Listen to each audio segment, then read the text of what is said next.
오늘 결국이라는 제목으로 함께 이 말씀을 나눠보기를 원하는데요. 스포일러라는 말이 있죠. 줄여서 스포라고 얘기를 하기도 하는데, 이 스포일러, 이 스포라는 말의 뜻이 무엇일까요? 우리가 어떤 영화나 드라마 혹은 소설이나 이런 것들을 볼 때 미리 그거를 알지 못하는 사람들에게 이 영화의 결말이 이렇대, 여기서 이런 반전이 있대, 이런 극적인 그런 어떤 주요 사항이라든가 줄거리라든가 반전의 요소, 결말 등을 미리 알려줘서 그 사람들로 하여금 재미와 흥미를 떨어뜨리는 행위를 스포일러 한다라고 얘기를 합니다. 이 스포일러를 당하게 되면 짜증이 나죠. 그래서 이 스포를 이제 검색하다 보면 그래서 고소를 한다, 고소가 가능하냐, 뭐 이런 말들도 보게 되어지고요. 이 스포를 일삼는 이 사람을 어떻게 처리하는 것이 올바를까에 대한 그런 토론들을 인터넷상에서 하는 것도 간혹 보게 되는데요. 이러한 스포를 통해서 결말을 알게 되었다라는 것 자체가 우리들로 인하여서 그런 긴장감이나 재미들을 현격히 떨어뜨리게 되어진다라는 것이죠. 근데 이것이요, 우리의 삶에서도 마찬가지인 것 같아요. 우리의 삶을 끝을 알지 못하잖아요. 어떻게 무슨 일이 일어날지. 그래서 그 여행 스케치 옛날 그 노래도 있지 않습니까? 그 산다는 건 뭐죠? 좋은 게 아니겠니? 원하는 대로 살 수 없지만 알 수 없는 내일이 있다는 게 설레는 일이다. 뭐 이런 가사도 있는데, 사실 알 수 없는 내일이 있다는 게 설레게 다가올 수도 있겠지만 알 수 없는 내일이 있다라는 게 우리에게 있어서는 참 긴장감과 두려움을 가져다 준다라는 것이죠. 오늘 내가 선택한 이 선택이 앞으로 나의 인생에 혹은 우리의 가정에, 우리의 자녀들에게, 우리의 교회에 어떠한 영향을 끼치게 될 것인가를 알 수 없기 때문에 우리는 항상 걱정하고 근심하고 염려하면서 살게 되어지는 것이 아닐까 싶습니다. 그런데요, 오늘 그 본문을 보면요, 베드로가 이 인생 최대의 스포를 하고 있는 것을 보게 되어집니다. 이 인생의 끝에 대해서 얘기해 주고 있다라는 것이죠. 그런데 이 베드로가 하고 있는 이 스포는요, 이 스포를 듣는 사람으로 하여금 인생의 재미를 떨어뜨리라는지 인생의 어떠한 흥미를 요소를 삭감하는 그런 것이 아니라 오히려 이 베드로의 인생의 스포를 통하여서 두려움에서 벗어나게 되고 위로와 소망을 갖게 되는 일을 하고 있다라는 것을 우리는 보게 되어지는 것입니다. 왜냐하면요, 이 베드로 전사가 쓰여진 이 시대는 약 한 AD 60년대 초반으로 많은 학자들이 추측을 하고 있는데요. 이 AD 60년대 초반에 무슨 일이 있었냐면 네로가 로마 황제에 있었던 시대였습니다. 그러니까 네로가 59년에 자신의 어머니를 살해를 하고 자신의 스승이었던 세네카를 이제 멀리하기 시작하면서 주위에 네로의 허영심을 부추기는 관료들이 등장하기 시작하고 그러한 방탕과 오락거리가 흥행하기 시작하면서 본격적으로 네로가 이제 기독교를 탄압하기 시작하는 그러한 요소들이 보이기 시작하는 때가 이 60년대 초반의 상황이었거든요. 여러 종류의 박해가 기독교인들에게 작용하기 시작했던, 점점 더 그 박해의 정도가 심해지고 기승하기 시작했던 시대가 바로 이 베드로 전서가 쓰여졌던 시대예요. 이러한 시대 가운데 베드로 전서는 편지 아닙니까? 베드로가 쓴 편지예요. 어떠한 사람들에게 쓴 편지냐면 당시에 소아시아 지역에 있던 성도들, 소아시아 지역이라고 하면 지금의 튀르키예, 예전 터키죠. 튀르키예 지역에 있었던 본도와 갑바도기아와 아시아와 비두니아 등에서 살고 있었던 그 기독교인들을 향해서 쓴 편지가 바로 베드로 전서입니다. 근데 이 소아시아 지역, 이 본도와 갑바도기아와 비두니아와 아시아에 살고 있었던 이 사람들, 그 성도들은 어떤 공동체였을까요? 베드로전서 이전에 이 기독교에 대한 박해를 피해서 흩어지게 된 사건이 있다면 스데반이 순교당한 사건이겠죠. 스데반이 순교를 당하면서 예루살렘의 핍박이 심해지자 그 예루살렘에 있었던 유대인들이 핍박을 피해 여기저기로 흩어지기 시작했습니다. 그 유대인들을 가리켜서 디아스포라 유대인이다라고 이야기를 하는데요. 그렇게 핍박을 통해서 흩어진 기독교인들 중에 어떠한 기독교인들은 이 소아시아 지역에 들어와서 정착하게 되어진다라는 것이죠. 그리고 그 소아시아 지역에 정착한 그 기독교 유대인들, 그리스도인 유대인들을 통하여서 전도된 그 이방인들이 있겠죠. 원래 소아시아에서 태어나서 자라고 있었던. 그러니까 이 소아시아 지역에 있던 교인들, 이 성도님들은 어떻게 구성된 거예요? 핍박을 피해서 흩어진 디아스포라 유대인들과 그들의 전도를 통하여서 예수 그리스도를 영접하게 된 이방인으로 구성된 그리스도인들이 합쳐서 혼합된 하나의 교회를 이루고 있는 그 지역이 바로 이 소아시아 지역이었다라는 거예요. 기본적으로 핍박을 아직 경험해 보지 못했거나 아니면 그 핍박을 피해서 도망쳐 온 사람들로 이루어져 있는 공동체인데, 이 네로가 황제가 되면서 그리고 이 60년대 초반에 기독교에 대한 핍박이 점점 확산되기 시작하는 거죠. 로마로부터. 그러면 그 소문이 들리기 시작할 거 아닙니까? 여전히 핍박이 계속되고 있다. 그 핍박의 정도가 점점 심해져 가고 있다. 동물의 먹이로 던져주더라. 화형에 처하게 되더라. 여러 가지 그러한 잔혹한 그런 죽임을 당하게 되더라는 소문이 아마 삽시간에 퍼져갔겠죠. 처음엔 로마에서 그러더라. 그것들이 점점 내가 살고 있는 지역에 점점 가까워져 옴을 듣고 보고 인지하고 있었겠죠. 그 핍박을 피해서 왔는데 그 핍박이 또 나를 그렇게 쫓아오는 거예요. 얼마나 두려웠을까요? 이 베드로전서의 편지를 받고 있던 그 당시의 성도들. 내가 예수 믿는 거 포기하면 이 모든 두려움에서 해방될 수 있는 건데, 그 두려움을 갖고 살아가던 자들에게 쓴 편지가 바로 오늘 이 베드로전서라는 거예요. 그들은 날마다 숨죽여 살았어야 했고요. 그들은 숨어서 예배드렸어야 했죠. 그래서 저도 가본 적은 없으나 이제 튀르키예 지역의 선지 순례를 가면 그 동굴교회들을 많이 탐방을 한다고 하죠. 사진으로 볼 수 있고 영상으로 볼 수 있습니다. 그렇게 신앙생활 하던 자들을 향하여서 베드로는 이 베드로전서를 기록하였는데, 오늘 본문을 보니까요, 그러한 자들을 향해서 이야기하고 있는 베드로의 그 이야기의 주제가 무엇입니까? 기쁨이라는 거예요. 기쁨이라는 거예요.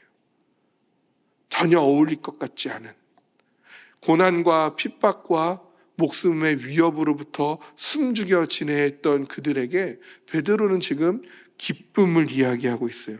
그런데 더 재미있는 것은 무엇이냐면, 너네가 그렇지만 기뻐해야 된다라고 얘기하고 있지 않아요. 8절 말씀 볼까요? 예수를 너희가 보지 못하였으나 사랑하는도다. 이제도 보지 못하나 믿고 말할 수 없는 영광스러운 즐거움으로 기뻐하니. 기뻐하고 있다라는 거예요. 이미 기뻐하고 있다라는 거예요. 베드로는요, 지금 온갖 박해와 핍박 가운데 숨지고 있는 그 기독교인들이 이미 기뻐하고 있다고 말하고 있습니다. 이미 기뻐하고 있다고 말하고 있어요. 어떻게 그럴 수 있을까?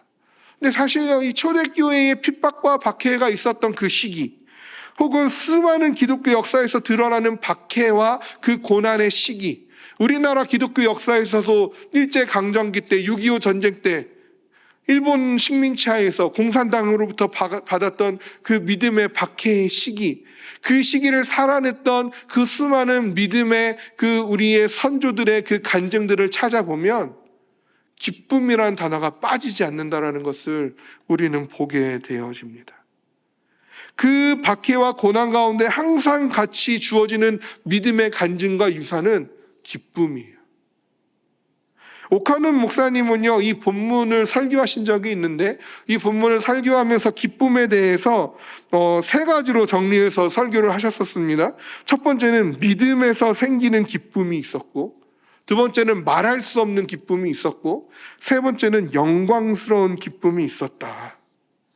예수를 믿기에 누릴 수 있는, 세상에서 경험할 수 없는 그 감격과 기쁨이 이들 가운데 있었는데, 그 기쁨은 말할 수 없는, 표현 불가능한 기쁨이었고, 그 기쁨은 동시에 영광스러운 기쁨, 하나님 자신이 스스로 누리는 그 기쁨을 그들이 누리고 있었다라고 이야기를 합니다. 그러면서 그 설교를 듣는 성도들에게 이렇게 도전을 하는데요, 오직 예수 믿는 사람만이 알고 있는 비밀의 기쁨이 있습니다.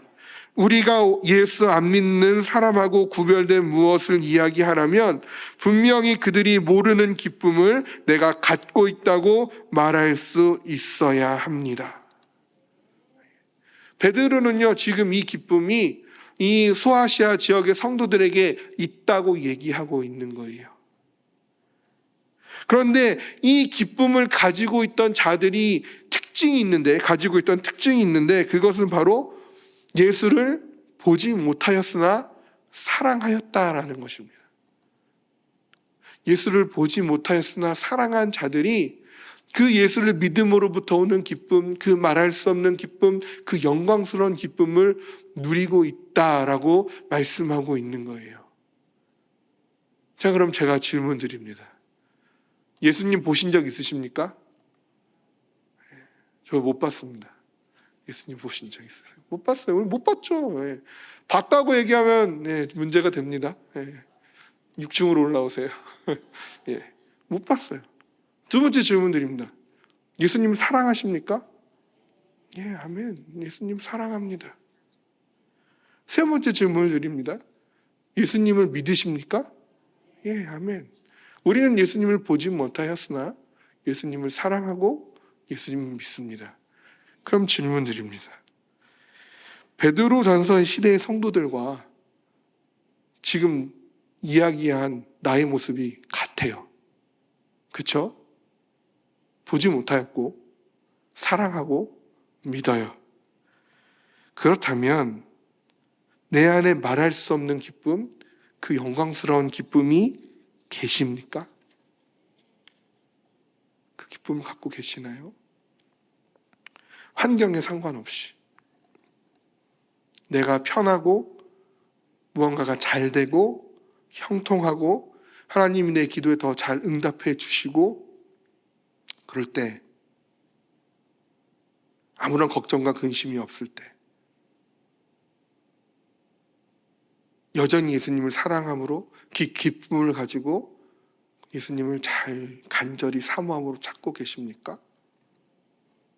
반대로 하나님이 나의 기도에 완전히 침묵하신 것만 같고 찬양을 해도 말씀을 읽어도 예배의 자리에 나와도 아무런 감동도 느낄 수 없고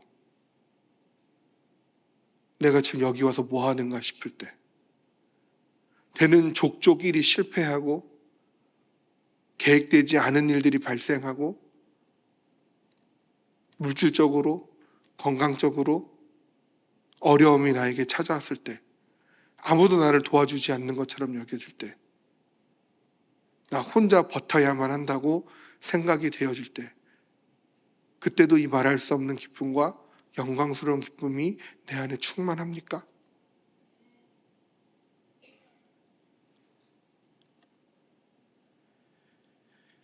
나의 마음을 근심되게 하고 두렵게 하는 것들이 나를 애워싸고 있을지라도 본문의 초대교회 성도들이 예수를 보지 못하였으나 예수를 사랑하고 믿음으로 누렸던 그 기쁨, 그 기쁨이 오늘날 우리에게도 동일하게 있어야 할 줄로 믿습니다.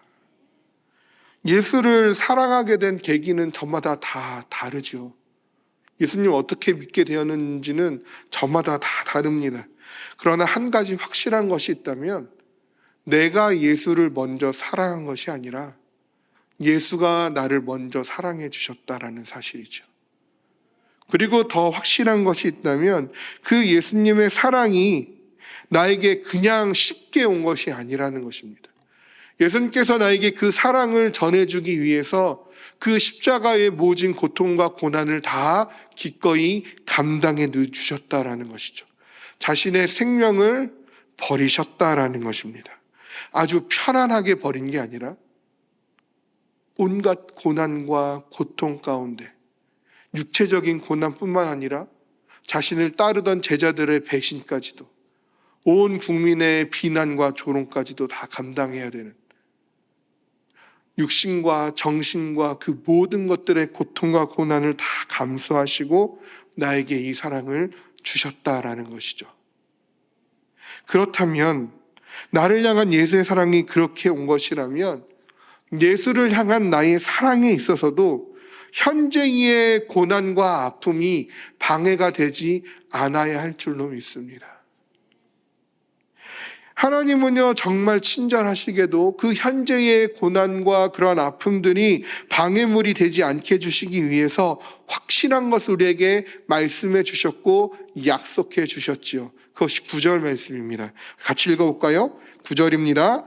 믿음의 결국 곧 영혼의 구원을 받음이라.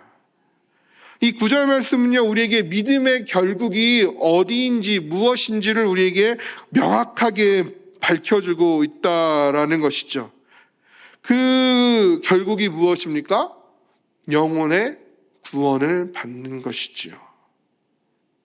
이 얘기는 무엇이냐면요, 믿음의 결국이 있다라는 거예요. 그런 건 바로 무엇입니까? 지금 내가 겪고 있는 그런 어떠한 요소들은 전부 다 지나가는 것들이라는 것이죠. 과정이라는 거예요. 그 결국을 향해 나아가는 과정 중에 있다라는 얘기입니다. 이것이 종착지가 아니라는 거예요. 어쩔 수 없이 군대 얘기를 하게 되는데, 군대에 입대하면 군 생활을 버텨야 되잖아요. 군 생활을 즐기는 사람은 없습니다. 이상한 사람들이에요. 군 생활을 대개는 다 버팁니다. 무엇만을 바라보며 버팁니까? 제대 날짜만 바라보면서 버티는 거예요. 입대하면 제대 날짜만 바라보는 거예요. 언제 내가 제대한다. 그 제대할 날만을 소망하면서 그 군생활의 기간을 버티는 힘을 얻게 되어지는 것이죠. 수험생들 1년의 그 수험 기간들을 어떻게 버팁니까? 수능이 끝나는 날만 기다리면서 버티는 거예요.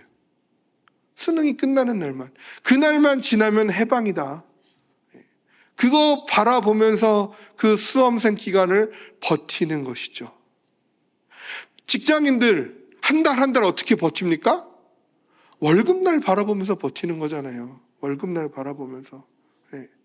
그렇게 버티는 거예요.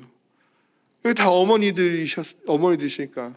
임신하고 그 만삭까지 그 힘든, 잠도 잘 못 자고 밥도 제대로 못 먹고 먹고 싶은 거 못 먹고 어떻게 버팁니까? 출산날 바라보면서 버티는 거예요.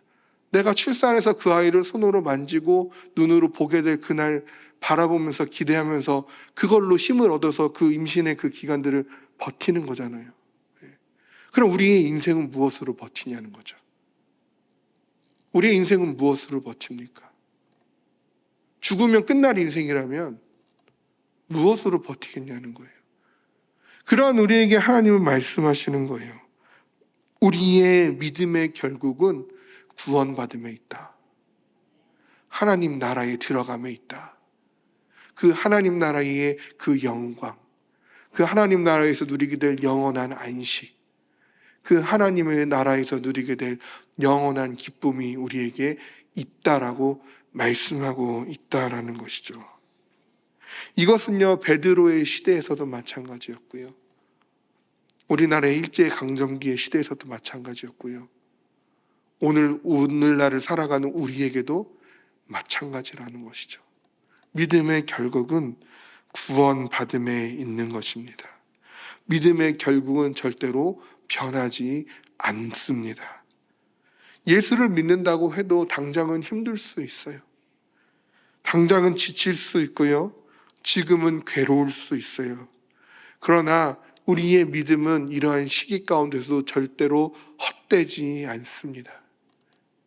지금 당장 힘들고, 지금 당장 괴롭고, 지금 당장 고되고 지쳐도 그 믿음을 지키고 있으면 그 믿음은 결국 우리를 영원한 하나님의 나라로 인도하게 되는 것입니다. 그 구원이 우리에게 약속되어져 있고 그 구원은 반드시 우리에게 주어진다라는 것이죠. 그래서 이 구원에 대해서 10절에서 12절까지 이야기를 하고 있는데요. 이렇게 말씀합니다. 이 구원에 대하여는 너희에게 임할 은혜를 예언하던 선지자들이 연구하고 부지런히 살펴서 자기 속에 계신 그리스도의 영이 그 받으실 고난과 후에 받으실 영광을 미리 증언하여 누구를 또한 어떠한 때를 지시하시는지 상고하니라. 이에 섬긴 바가 자기를 위한 것이 아니요 너희를 위한 것임이 계시로 알게 되었으니 이것은 하늘로부터 보내신 성령을 힘입어 복음을 전하는 자들로 이제 너희에게 알린 것이요 천사들도 살펴보기를 원하는 것이니라. 이 구원이 갑자기 어디서 툭 튀어나온 게 아니란 얘기죠. 이 구원은요, 이 믿음의 결국으로 주어지는 구원은 하나님의 은혜를 예언하던 선지자들이 부지런히 연구하고 살핀 것이라고 이야기를 하고 있어요. 수천 년 전부터, 아니 태초부터 하나님께서 이 구원을 계획하시고 이 구원을 향해서 그 믿는 자들의 삶을 이끌고 계시다라는 것이죠. 구약의 수많은 선지자들이 하나님의 이 믿음의 결국 구원에 대해서 하나님의 말씀을 그대로 살피고 있고 연구하고 있고 선포했고 전하고 있었다라는 것이에요. 그리고 이 베드로의 지금 이 초대교회에서도 그 예수님의 제자들이 그 사도들을 통하여서 또 7 집사들을 통하여서 수많은 전도자들을 통하여서 이 믿음의 결국 이 구원에 대하여 지금도 이야기하고 있다라는 것이죠. 이 구원은 그리스도의 영이 그 받으실 고난과 후에 받으실 영광에 대해 증언한 것이라는 거예요. 사람이 지어낸 것이 아니라는 거예요. 그냥 그 선지자들이 그 믿는 그 사도들과 전도자들이 보기 좋게 지어낸 이야기가 아니라는 거예요. 그리스도의 영으로부터 그들의 입술을 통하여서 선포되어졌고 가르쳐왔고 전하여졌고 알려져 온 것이라는 것이죠. 그래서 이 구원에 대해서 성령이 그리스도의 영이 보증하고 있다라는 것을 이야기를 하고 있는 거예요. 11절에서도 그리스도의 영이 그리스도의 받으실 고난과 후에 받으실 영광에서 증언하고 있다라고 얘기하고 있고 12절에서도 하늘로부터 보내신 성령을 힘입어 복음을 전하는 자들로 이제 너에게 알린 것이라고 반복해서 얘기하고 있는 거예요. 그만큼 이 믿음의 결국 구원은 하나님께서 만드신 것이고 성령께서 친히 보증하고 있다라는 것이죠. 그러니까 이것은 확실한 것, 사라지지 않을 것, 반드시 이루어질 것이라는 것을 밝히 이야기하고 있는 구절이라고 할 수 있겠습니다. 결국 구원은 우리의 믿음의 결국으로 약속되어져 있는 것이고 반드시 우리에게 주어질 것이죠. 우리의 끝이 그렇게 되어진다는 거예요. 믿는 자들의 끝은 구원받음이라는 거예요. 이것은 취소되지도 않고 변경되지도 않는다는 겁니다. 사라지지 않는다는 거예요. 반드시 우리에게 주어진다는 것이에요. 그러면 우리의 끝이 저 구원받음에 있다면 지금 이 잠깐 이 찰나의 순간들은 우리에게 있어서 어떠한 의미가 갖고 있냐는 거죠. 왜 이곳에 사로잡혀 있느냐는 거예요. 지금의 고난, 이게 끝이 아니라는 거예요. 이게 영원한 것이 아니라는 거예요. 지금의 아픔, 이것이 우리에게 계속 지속되는 것이 아니라는 거예요. 지나간다라는 거예요. 이건 과정이라는 거예요. 우리의 끝은 하나님의 나라, 그 영광, 그 기쁨, 그 영원함에 있다라는 것입니다. 우리의 끝이 그러하다면 지금 이 순간에 우리가 사로잡히지 않아야 한다라고 얘기하고 있는 거예요. 그렇다고 오늘 지금 이 순간이 우리에게 아무런 의미가 없는 것이냐? 그것을 얘기하는 것이 아닙니다. 단지 지금의 것들이 우리의 결국이 아니라는 것을 기억하라라는 이야기예요. 지금 당장이 끝인 것처럼 여겨서는 안 된다라는 것입니다. 썩어질 것, 없어질 것, 사라질 것들에 매여 있지 말라라는 거예요. 그것이 무엇이 되었든.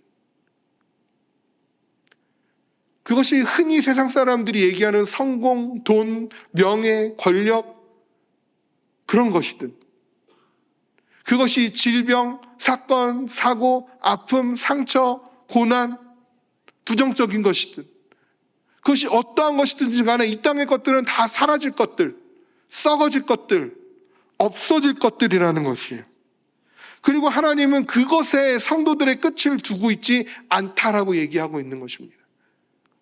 하나님은요, 성도들의 끝을 썩어질 것, 사라질 것, 없어질 것이 아니라 썩지 아니할 것, 사라지지 아니할 것, 없어지지 아니할 그 영원한 것들에 두셨다라는 것이죠. 영원한 것, 충만한 것, 지금의 것과는 좋게 비교할 수 없는 것, 그 말할 수 없는 영광스러운 기쁨의 구원이 우리에게 주어졌고, 하나님께서 우리를 결국 그곳에 두기를 원해야 하신다라고 말씀하고 있는 것입니다. 사랑하는 성도 여러분, 1세기 당시 베드로는요, 깊은 박해와 고난 가운데 있는 흩어진 성도들에게 이 편지를 쓰고 있는 것이에요. 그들은 사회적으로 소외되었고요, 그들은 신앙 때문에 어려운 일들을 당해야만 했고요, 목숨의 위협 가운데 살아야만 했습니다. 그런 상황에 놓인 성도들에게 베드로가 한 말은, 너희가 보지 못하였으나 사랑하는 예수를 믿음으로 말미암아 기뻐하고 있으니 그 믿음의 결국은 구원이다라고 얘기하고 있는 거예요. 베드로는 그 당시 성도들이 받아야 할 고난을 외면하거나 축소하고 있지 않습니다. 하지만 그 고난이 전부가 아니라고, 이것이 우리의 끝이 아니라고, 그 우리의 끝에는 분명한 결론이 있는데 그 결론은 영혼의 구원, 하나님의 나라에 있다라고 얘기하고 있는 것이죠. 그런데 그 구원은 임시방편이 아니라 창세전부터 계획된 것이고, 구약의 선지자들이 예언하였고 성령이 확증하신 하나님의 완전한 선물이라고 말씀하고 있는 것이에요. 그 베드로는 이 하나님의 말씀인 베드로전서를 통하여 오늘날 우리에게 똑같이 얘기하고 있습니다. 지금 너가 당한 고난이 크냐? 하지만 결국을 봐라. 너희의 끝은, 너희의 결국은 구원받음에 있다. 이것이 오늘 우리에게 주는 이 본문의 강력한 메시지인 줄로 믿습니다.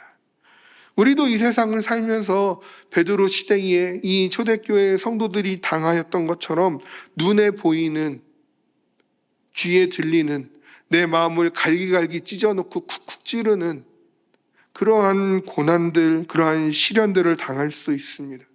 그것들을 피할 수 없습니다. 그러나 분명히 기억할 것은, 하나님은 우리의 처음부터 끝까지를 아시는 분이시고 그 끝은 언제나 영광이라는 것이죠. 우리의 믿음의 결국은 그 영광스러운 구원에 있다라는 것이죠. 그 구원을 알기에 우리는 고난 속에서도 흔들리지 않고 이 세상 속에서도 당당히 살아낼 수 있고, 눈물 속에서도 기쁨을 고백할 수 있게 되어지는 줄로 믿습니다.